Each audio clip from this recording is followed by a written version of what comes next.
Welcome, everybody. This session is geared towards how to declutter your digital life. So basically, there's just some tips and tricks I can share with you, to kind of lighten the load of all the digital infiltration that we face every single day, and how to declutter, from your desktop to your phone to, everything digital. So I'm going to try to touch upon as many things as I can. My name is Christine Sweet. I work in IT teaching and learning. I mostly work with. All right, talk to you later. Bye. I mostly work with the learning management systems as well as other technology tools. I also have a master's in library information studies, so digital declutter is right up my alley. So hopefully you'll find this really, you'll find new tactics and tricks that you can, embrace with this little session. There's some stuff that you might not be interested in, but we'll try to touch upon everything. If you have any questions, please put them in the chat, and we'll try to get to them at the end. So let's get started.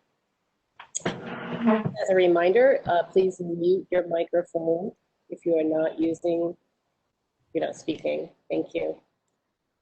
So start at the beginning.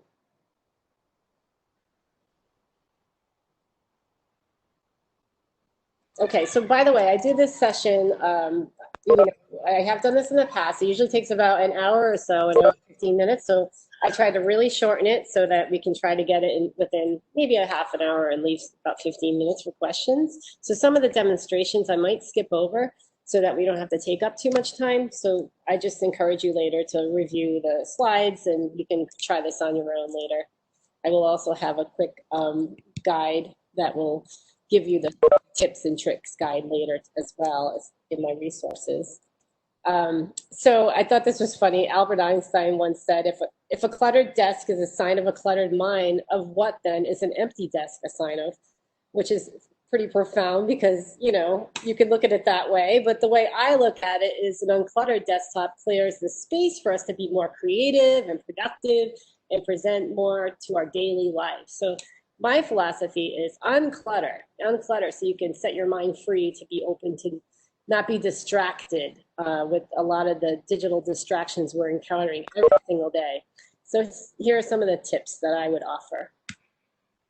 So we're going to go over a couple things. We're going to go over just some basic naming conventions of file structure. So I do want you to start getting in the habit of, putting things in files and naming them and maybe color coordinating them. Tidying up your desktop. So if you're the kind of person that has a million icons on your desktop, we're going to get to you. Auto file screenshots. So I'm going to show you how to automatically file your screenshots in a screenshot folder, so it's not all on your desktop. So that would be a helpful little trick. We're going to check docking apps. We're going to look at the downloads folder, clear that out. We're going to try to clean stuff up. We're going to update operating systems, and we're going to get rid of background noise so that we're not running a million things at once in the background, so it's slowing down our computers. We're going to shut off any visual effects to do so as well, and we're going to create folder shortcuts. So these are just some of the things we're going to look at. We're going to also look at mobile devices a little bit and try to clean that up as well. So how many of you have how many of your desktops look like this? Don't answer that. All right, so this is the first problem. Some people have too much stuff in their desktop. It's overwhelming. You don't even know where to begin. So I'm going to show you how to clean up your desktop. First of all, I just want to show you that folder structure is just so important. I mean, you can just start by just creating a folder, dragging stuff in there to a subfolder, have subfolders within folders. I'm a big fan of filing things away that you can find it later. And I can even show you later how to create a tag so that when you're searching, you can actually find it through your tagging system. So I'm going to look at that. The first thing I want to point out is if you're using a Mac, there's something called Stacks now. It's wonderful. I love it. So I'm sure all of you have discovered this on your Mac, for all the Mac users out there. It automatically organizes your desktop so that you can actually, I'm going to show you a demonstration of this. So you can just turn Stacks on and off. If you did a recent update, you probably already saw that Stacks was already included. I'm just going to give you a little demonstration of my desktop here. So here's my desktop, nice and clean, right? Well, would you know that if I click on images, it looks like this, which is something that Stacks will do. It will just take the type of file that you have and just kind of stack it on top of each other and cleanly, neatly put them away here. So it's really great. I love it. Use it. I'm going to show you what let me just show you what the equivalency is here of Stacks on a PC. They have something in a Windows 10 environment called cascading windows, and that kind of just overlays the windows on top of each other. You can turn that on. There's some instructions to do that, but I'm not sure if it does exactly the same thing as Stacks, but that's the equivalent to, I always give the equivalent to the Windows because I'm using a Mac, so I don't really, all this stuff is kind of Mac-based, but I always try to find the equivalency. So in Windows, you can make a custom toolbar, and that would be for tools for any of the applications that you use all the time. So like I said earlier in the presentation, these are all apps. These are all programs, right? These are shortcuts. They're all on the desktop. Well, if you're using a Windows machine in Windows 10, you can create these custom toolbars, and you can just pull all of those files, all those files and all of those applications that you use most often in a custom toolbar, and it shows up on the bottom of your tool navbar navigation. So you create a new toolbar, you create the folder, and you pull stuff in. So that's one way to kind of clean up your desktop without having a million icons on your desktop. So Stacks is something I recommend, and I also recommend these cascading windows. I haven't used it because I don't have a PC, but I'm sure it's the equivalent to Stacks. So those are the, that's how you just get at least get your desktop a little more cleaned up. By the way, I know everybody likes to save on their desktop because they can find it later. And it's sort of a habit that we all have, and I'm guilty as well. So I'm just recommending that instead of saving on your desktop, try saving on your downloads folder because you can still find it there. If you look through your Finder, you can just easily click your downloads folder and find whatever you need. So I would just recommend trying that. See if you can get used to doing it that way so that you don't end up with a million images like you just saw on my desktop. So do the downloads. Try it for a little while, and then later I would ask you if you like to delete your downloads. If you do a Mac cleanup or if you do any kind of maintenance on your computer, you would delete your downloads folder and free up some space there. So get rid of all that stuff you don't need anymore.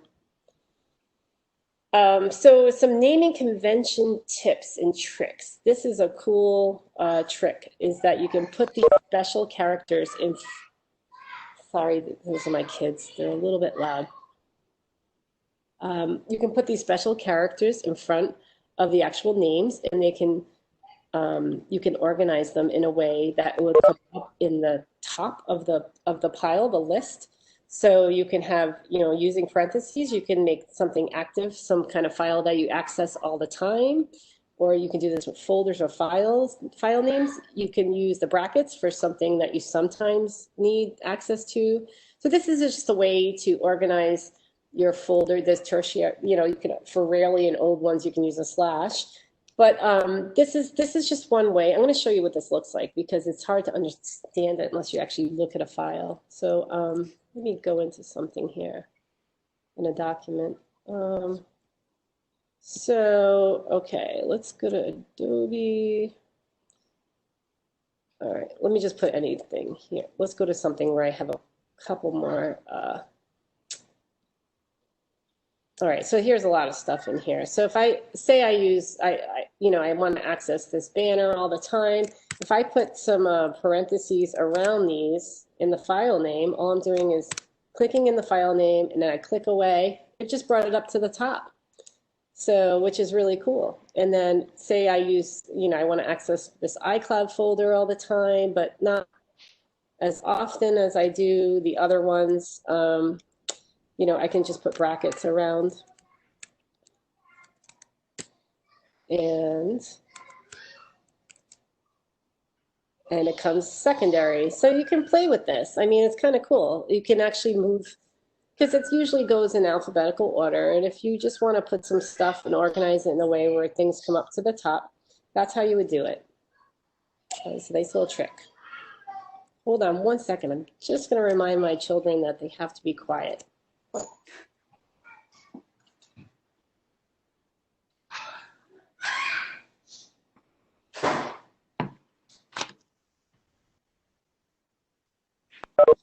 Sorry about that.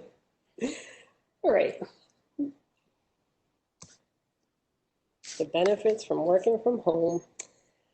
Okay, so another thing I wanted to point out is screenshots. So a lot of you take screenshots. I know I do. And they just end up on your desktop, right? So here's a way that you can actually create a folder called screenshots, and it will show up in the folder. It's a little hack that you can do if you have a Mac. This is the demonstration I might get back to at the end of the session because I just don't want to take up too much time, but I have it laid out here. By the way, if you want to take a screenshot with a Mac, it's Shift-Command-3, and with a PC, it's Control-Print Screen. So this is how you would, oh, by the way, on your phone, you have screenshot folders on your phone. All of you, if you go to your photos, if you have Samsung or iPhone, you will see that there is a folder there. You can delete that. You know, free up some space on your phone, because that's usually where you need to free up space more than your computer, usually. So just, I would encourage you to delete that on your phone. But this is how you clean up your screenshots. We're not going to go through it today because it takes a little time, but you just create a new folder called screenshots. All right, and you open the terminal, which you'll find up here, and you just put in terminal, and you'll be able to open it up. And we're going to go through the little screenshots here, but I won't go through it.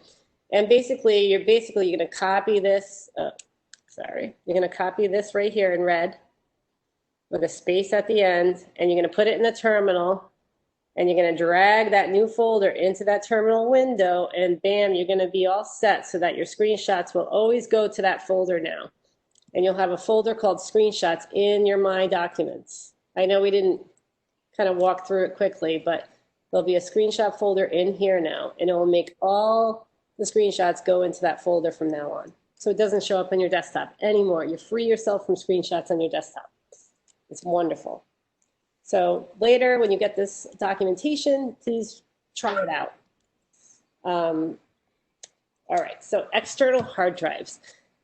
So I would say it's very much worth the investment. I'd say get an external hard drive, go buy one at, you know, wherever, Best Buy or whatever, and make sure it's double the amount of space that you have already.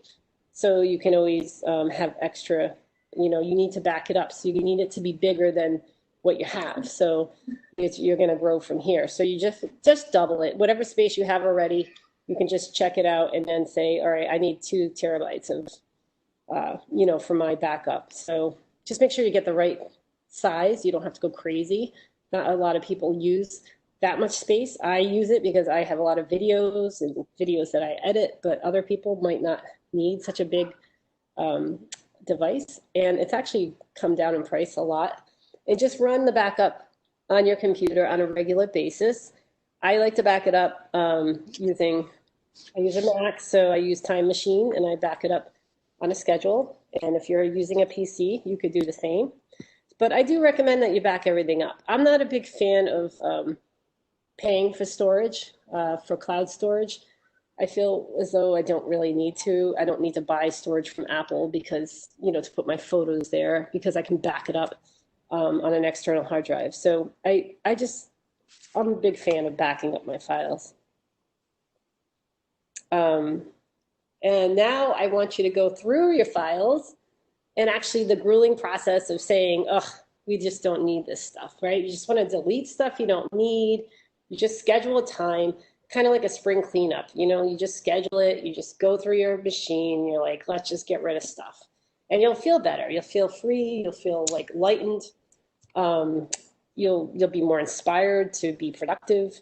So it's just worth it. I'd say go ahead and get rid of stuff you don't want, and then archive make an archive folder. This is what I'll make an archive folder and drag in taxes from 2017 and put it in there and just have everything in an archive folder so you can get to it later, back it up, and then go ahead and delete your recycle bin, delete your downloads folder, and clean stuff up. So you'll have a healthy machine. Next, we're going to move on. We're going to move on from actual computers to browsers. So browser windows are like Firefox and Chrome and Safari. These windows sometimes also have a lot of busyness to them, where they're opening a lot of stuff and they're taking some time opening a lot of these add-ons and extensions.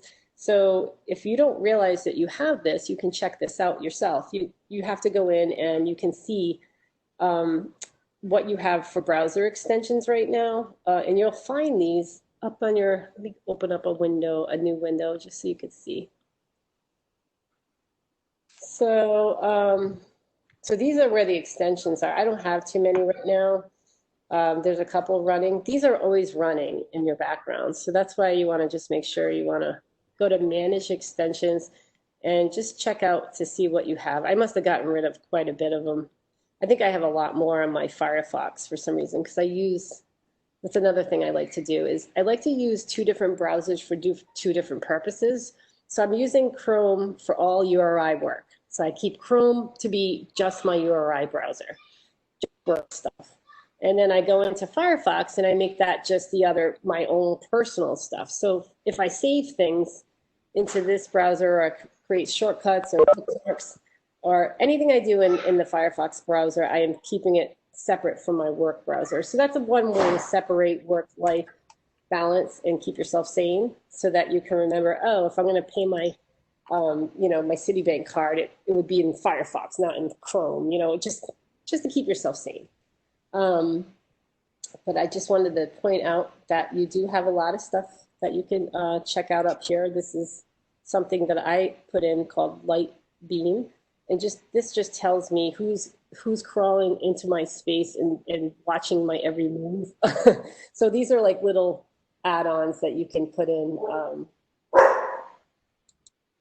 Sorry, and so basically, I'm just asking everybody to go into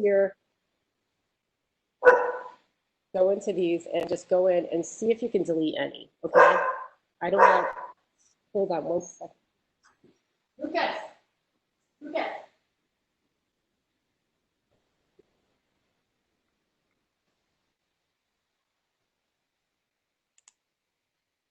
So sorry about that. All right. A lot of distractions today. So yeah, so I'm just asking you to go ahead and look at your extensions, delete what you don't need.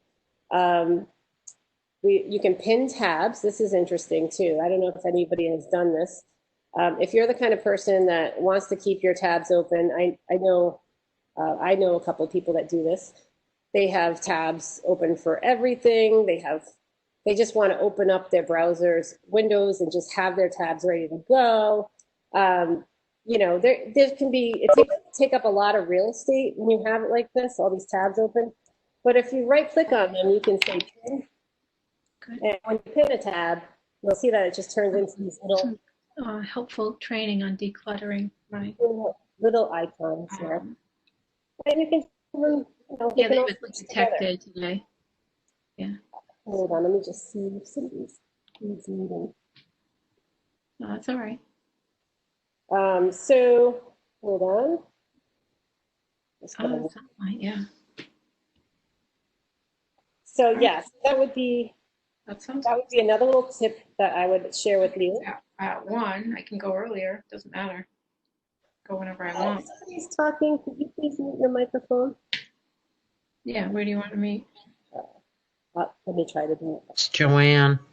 Oh, Joanne. Aha. She's moving. I'm really halfway. I have her moving it. But anyway, this is the pins. I don't really like this because I don't even know what I'm looking at here. I like to read the whole thing. At Coalfire. Just go in and unpin that. All right, I'll meet you at Coalfire at 12:30. Let's all go. Yeah. Joanne, I think your microphone's on. No, that's all right. All right. I can't mute her for some reason. It's Robin Colley. One second. I'm gonna hold Sorry. on. Let me get that.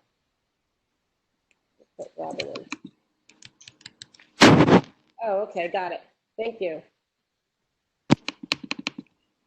Oh, for some reason, I cannot mute Robin. Robin, if you're there, we can hear you. I think she's on something I can't mute. Anyway, let's try to ignore that.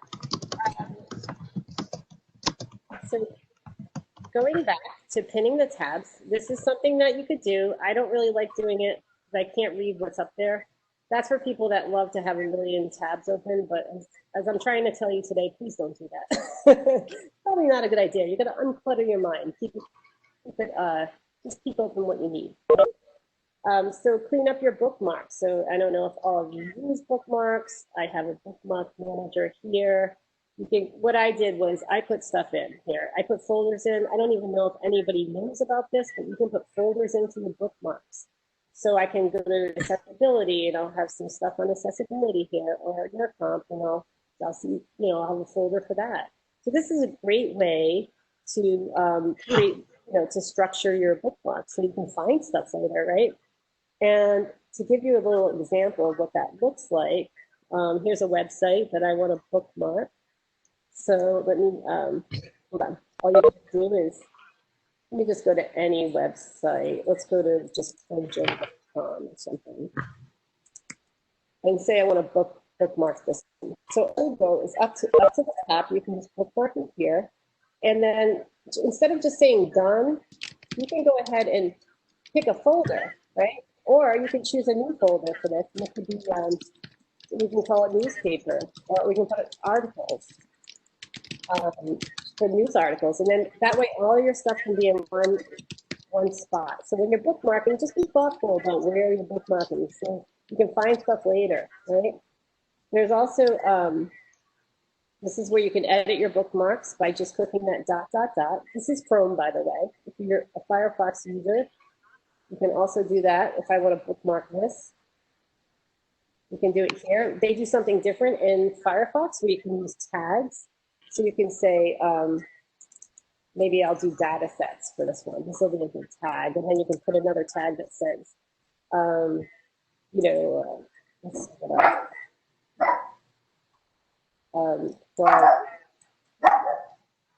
Web crawl, something like that. So now I'm just hitting done. So now I can look at tags and I can find it later. Let me just see who's, let's check the participant list here and see who's talking. Anybody Paula McGlasson, I think. Okay. Okay, great. Thank you.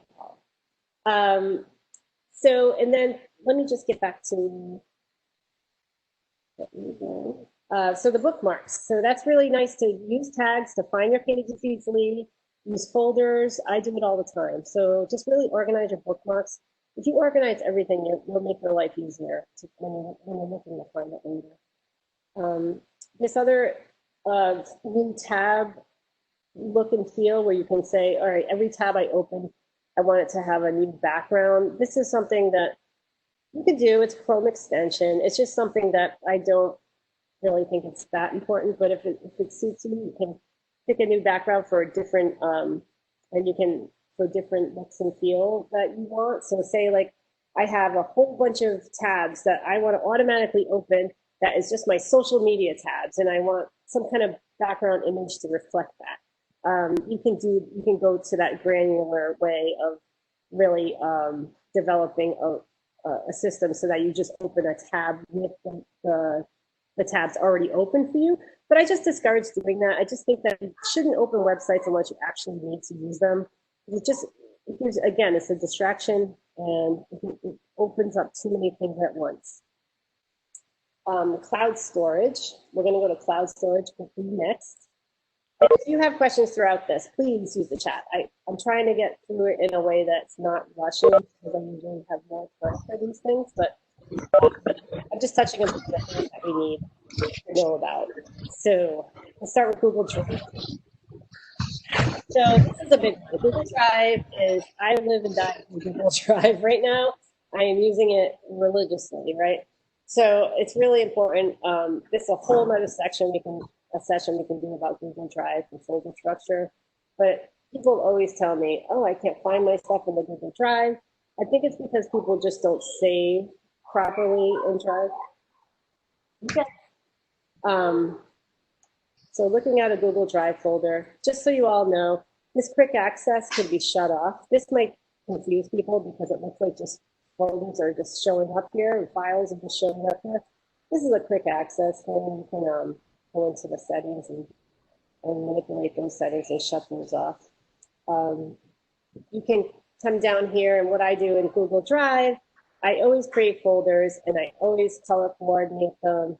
I try to anyway. And if you don't know how to do that, you can just go ahead and right click and you can change the color. Pick a color for everything that has to do with a certain topic. So that's what I do. Yes. Sorry about that. I have a 7 and a 9-year-old. So Google Drive is another whole segment, but I do really want to encourage everybody to use it in a meaningful way. Just remember, when you have a bunch of files that are always at the bottom, that just means you need to, I'm going to go to the bottom here. These are all straight files that live in the folder. Just click on this down arrow and just start moving stuff into appropriate folders so you can click and drag anytime. And start doing that. If you start with your Google Drive, just put it in the trash if you don't want it, and just start dragging it to folders. Make folders, make your life easier, and you're going to love it. You'll find everything you need. That's just a quick demonstration about Google. Organize, so you do the same for any other kind of cloud-based use. If you're using Dropbox, if you use OneDrive, that's the same kind of idea. For me, I don't use iCloud because I feel like I don't want to pay for it. So I don't use iCloud to back up everything all the time. I use it up to the point where it says I need to buy more data, and that's it. So basically, I'm just encouraging you all to just unsync. You can unsync it. You can go to your iTunes and you can say, you know what, I don't want to sync to Google Drive. To iCloud. You know, I don't want my documents to sync to iCloud. You can go into iCloud and you can actually tell it to do this. So this is only for people that use a Mac, but you can log into iCloud and you can tell it what to sync and what not to sync, but to control the sync, you know, so if you're only using a certain amount of data and you're not going to buy anymore, you can do that. And, you know, I can give you more information about how to do that. Okay, so the next is email. Develop a system for your email. And again, this is sort of it's a really involved process when it comes to Gmail or anything Google, because I have a nice process that I use. But for me, I like to use labels. So I label a lot of my files. When you're thinking about Gmail, it's funny because when I first started using Gmail, I didn't understand the concept that you don't have to delete your inbox anymore. You know, I used to have to always clean up your inbox and always want to get rid of stuff. You really don't have to do that. You can just archive stuff now. So if I'm looking at my Gmail, and I say I just wanted to, let's see, say I just want to archive something here. So over here, when you hover, you can see that you can snooze it for later. And this is great too, because a lot of the stuff you don't want to just open and then it looks like you already read it. And then later you get to look at it. This is how you do snooze. So you snooze it, you say, remind me tomorrow about this. I can wait on this. And it comes in the snooze folder here. You can mark as unread if you want to read it and then get back to it later. You want it to still be bolded. I can just do this, right? And then later I'll look at it. I can delete it, but you don't have to delete anymore. You can just hit this archive, which is great because that way you can keep everything still, but in and out your inbox, you know? So it's in the archive. So it's up here in the all mail area. And you can find it later. You can always search for it and get it, but you don't have to keep everything in your inbox. So just move away from that inbox deletion mindset, and you can just start using the folder system to organize things better. And this is a lot, and I know it's a lot, so I'm not gonna spend too much time on Gmail, but you can create an entire session about how to organize Gmail in a way that's gonna make your life a lot easier. One last thing I just wanted to point out here, if this is a task, I can right click on it, and I can actually make it a task. Where is it? Oh, here it is, add to tasks, right? So if this is something I gotta do by the end of the day, I can make it a task here, and it shows up in my task bar. And I love this feature because I'll look at my tasks at the end of the day and think, oh, yeah, I gotta do all these things. And you just click them when they're done, and they'll show up on the done list. So if you have an email where you have to get back to somebody, or you have to have an action item and it's a task, I would just say, right click and add it to your tasks, right? And just kind of check your tasks later. It could also, just a quick thing about the task thing, if you want to go in and you set a time limit on it, like today at 9 a.m., you can actually modify your task, and you can actually put times on it so that you're reminded. It also shows up in your mail. It also shows up in your calendar as a task. You can look at my day. But task will show up here as well. So there's a task to submit a time card. I think this was left over from a week prior, but here's a task. That's a task. You see a little finger with a little string around it. That is a task.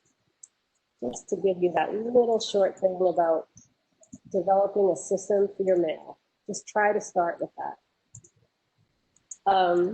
Delete a bin. So yeah, you can clean up your mail. You can delete stuff. I don't even recommend doing it. It's so arduous and unnecessary. I think just sorting and filing away and labeling is the best bet.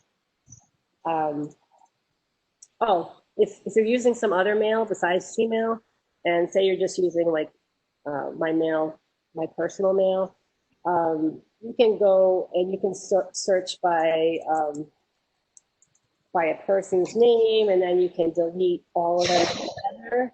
I can just select all and then just hit delete. It'll delete everything. So say like if I get like, I don't know, some kind of T-Rex ads and I just want to delete them all, you can choose them all and delete them.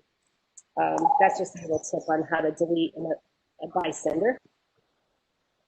So subscriptions, and I know we're running a little bit on time, but I'm just almost here. I'm just going to remind everybody that, and you have young kids that actually have iPads, you should double check and make sure that. I'm sorry, the person you are trying to reach has a voicemail box that has not been set up. Let me just get that. I don't know who that is. Let me see who that is. All right. If anybody needs to be muted, please mute your microphone. I think I got it. Subscriptions. So unsubscribe from newsletters, blogs, or anything that you no longer feel is valuable and worth your time to look at. So there's something called Unroll Me. I've never used it, but other people have. And it's a service. I don't know if you have to pay for it or not, but you can go through your mail and you can unsubscribe to each one of them on the bottom. They always keep it like a really small on the bottom where it says unsubscribe. Or you can use a service that will unenroll you from a bulk process that will unsubscribe from a bulk application. But I'm a big believer in this. Sometimes you have to subscribe to get a coupon if you're like me, like, oh, Wayfair, I got to get 10% off. And then you see like every day you get Wayfair stuff. So I just unsubscribe to a lot. You can always subscribe again, but don't leave that in there. It's too much clutter. Remove yourself from listserv. So if you're like me at URI, you've been on a listserv and then maybe you changed, who knows, you changed departments, you changed roles, and you no longer find it relevant. Just unsubscribe to that as well, any kind of listserv. If you don't need to know, you don't need to know. Clean up your monthly subscriptions to media subscriptions. That's if if you're like me, like I bought an app for my my kids, and it was like a reading app to help them learn to read. And then, then years later, I'm still paying for this subscription, like $12 a year or something and they're already reading, at second grade level. So that you can just go through your iPad and go through your tablets and just go through your phone and just go to subscriptions and see what you're paying for. So there's a way to do that. You just go to your applications and your phone, and then you go to subscriptions, and you can see, oh, am I subscribed to anything? And you might not even know that it's automatically taking money out of your credit card.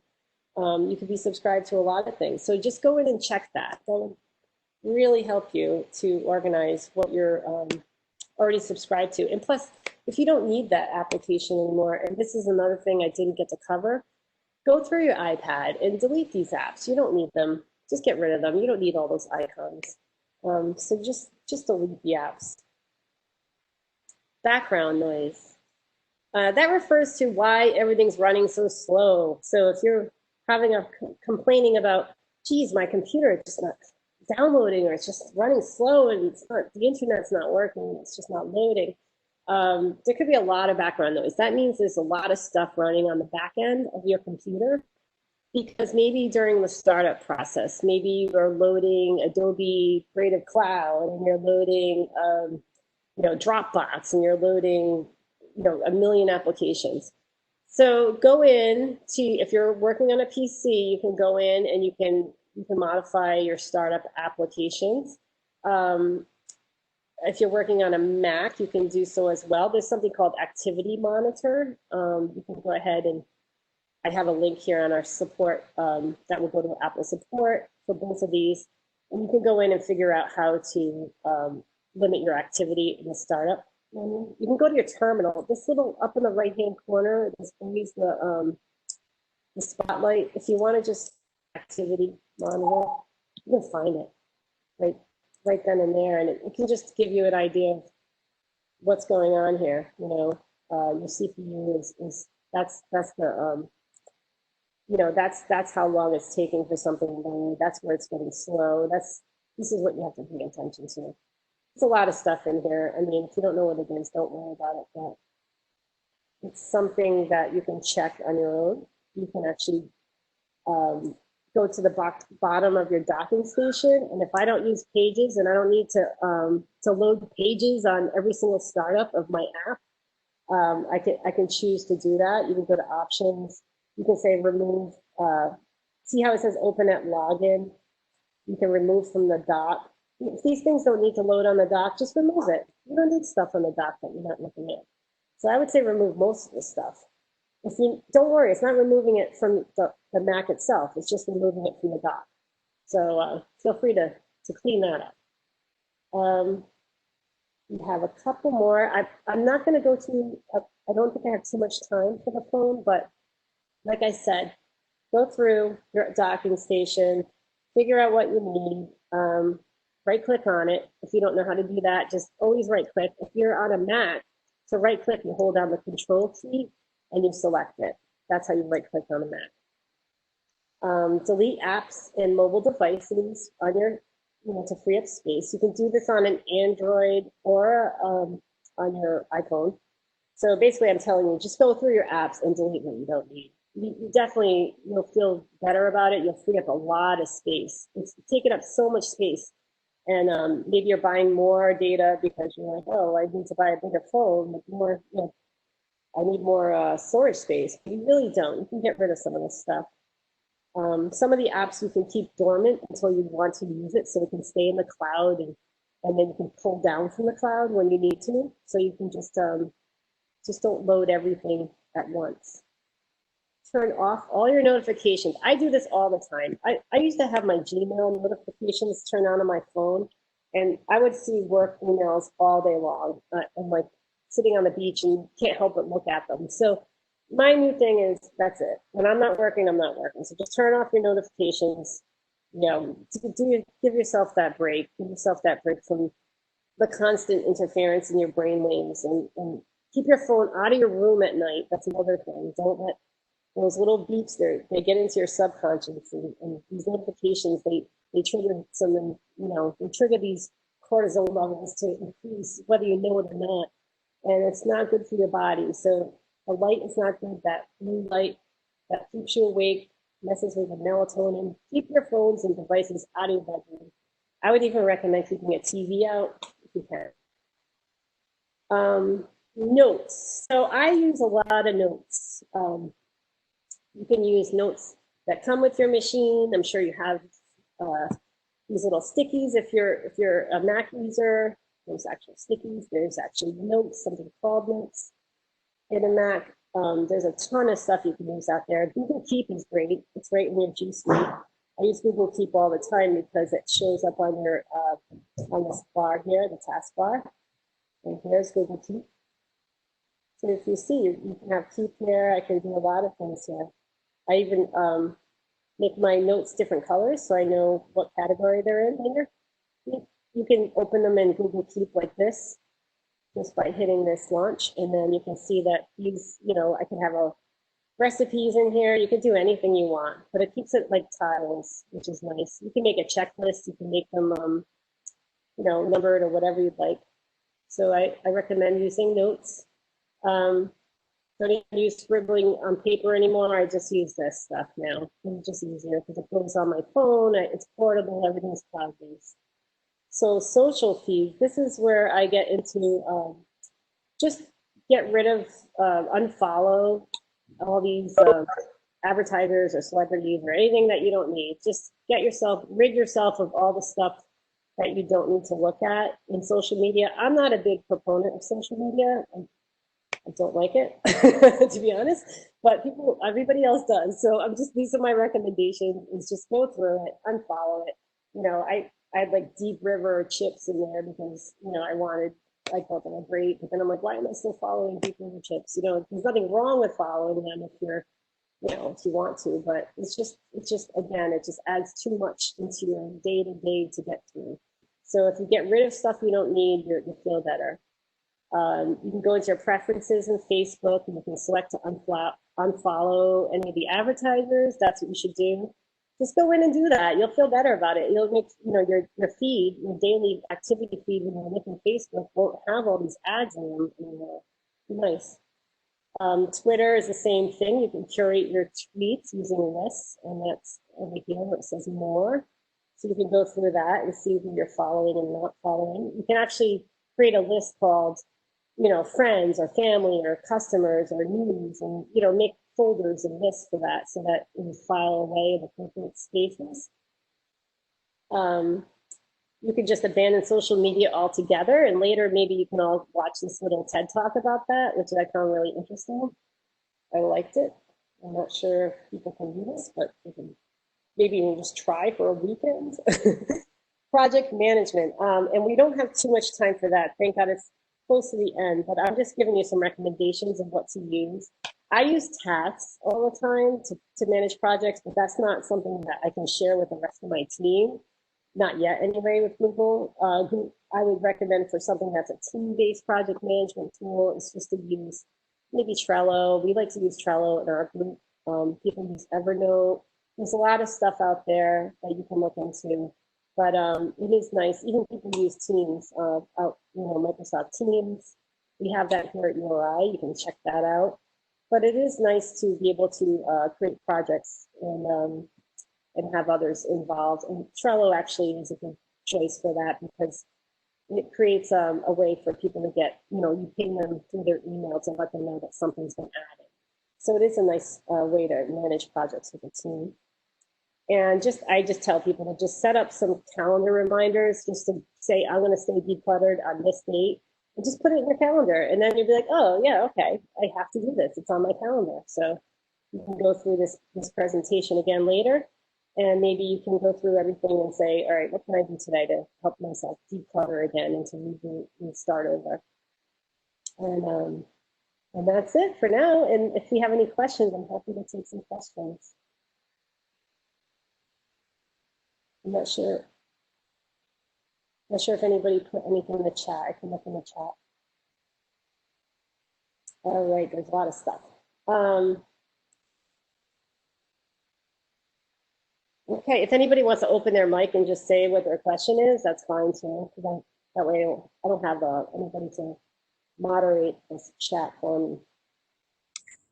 I was just asking if you have any recommendations for migrating from iCal to Google Calendars. It's something that I've wanted to do for a long time because I sort of use both of them and I'd like it to be in one place.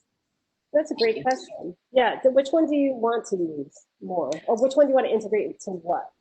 I want to use Google Calendar, and I have been using iCalendar. Okay, great question. Yeah, so if you go into Google Calendar and I want to add a new calendar, so other calendars, here's where you add import. So this is where I would import from iCal.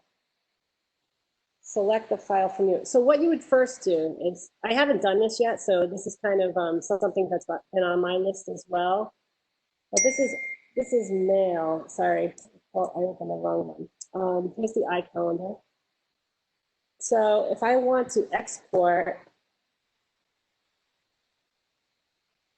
a calendar, I guess that's exporting just the family one, but that's fine. I say I want to export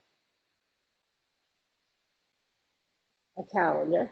I would say, okay, I'm going to start using my downloads folder and I'll export there. All right, and then I'm going to go to downloads to see what that is. Here's the file. And then go to your Google Calendar and you go to import. So I'm going to select it from the downloads. And what was that called? Family ICS. So, family ICS. Family.ics, I think it is. And then you can find it, and that's one. Okay, I'm gonna hit open. I think this is how you do it. I'm not sure, but I think this is how you import it. And then I'm importing the family calendar to my Google Calendar. And it told me it did it. And this is the first time I tried to do this, so let's see if it worked. Okay, let me see if I see a family calendar here. Family. But so it should be under other calendars. I have a lot of calendars, so.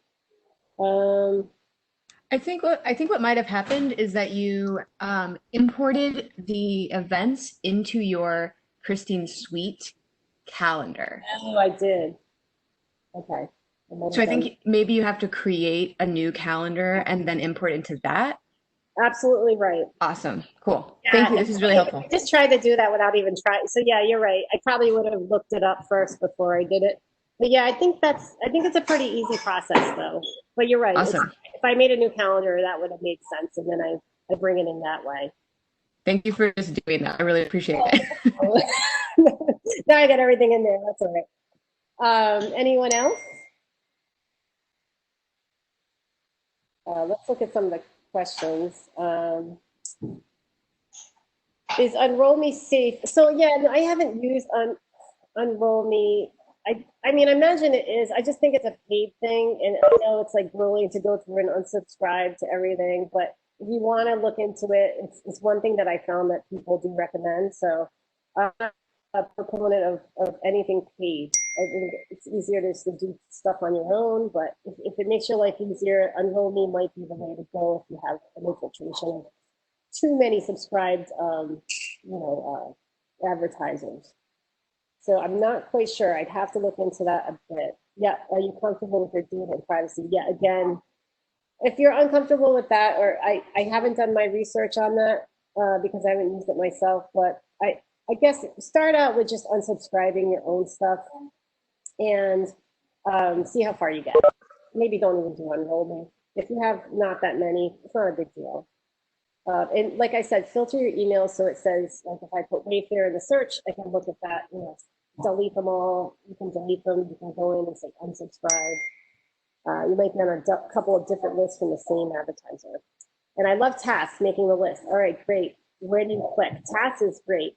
So again, like just so you understand what tasks are, go into your mail And so you can create a task from any email. So if I have an email where I have to look at his PowerPoint later, which is something I was supposed to do yesterday, I add a task. All I'm doing is right clicking on it. I'm saying add a task. And the task shows up here. I can open up, see now, when I go to my task, if you notice, I'm clicking on the different tasks here. It's actually opening the actual emails, which is wonderful. So I'm like, oh, I was supposed to do this, but I got to read the email again. Oh, here we go. I'm supposed to do this. So it takes you right to the email, which is wonderful. So add a task, get back to your stuff, go through your task and say, okay, I already did that one. So then that's done. That's done. All right. So just go ahead and go through your task. By the end of the day, you can go to the bottom. If you're like, where did it go? I didn't mean to do that. Go to completed and you can see that here's all your completed tasks. You can unclick them if you messed up and you did it too, you weren't ready to say you were done. So that's where the completion of tasks are. It's wonderful. You can put a timestamp on it, and you can go ahead and open it up and put a due date. So I love tasks. It's a great way to organize your day and the many emails that you get. All right. Anyone else? All right. Well, we still have a little bit of time. If anybody has one more question, by the way, if you do want to go through some of this stuff, I'm going to have all the resources available. We're going to have it, I think, on our website, the Teching website, and we'll have a link there so you can get the recording and you can access all the resources and the presentations from any of these sessions. Okay. Hopefully you can walk away with a couple of tips and tricks from today. And let me know your feedback. I'm happy to, I welcome your feedback. So please email me personally, I can help you with any of this. Thank you so much.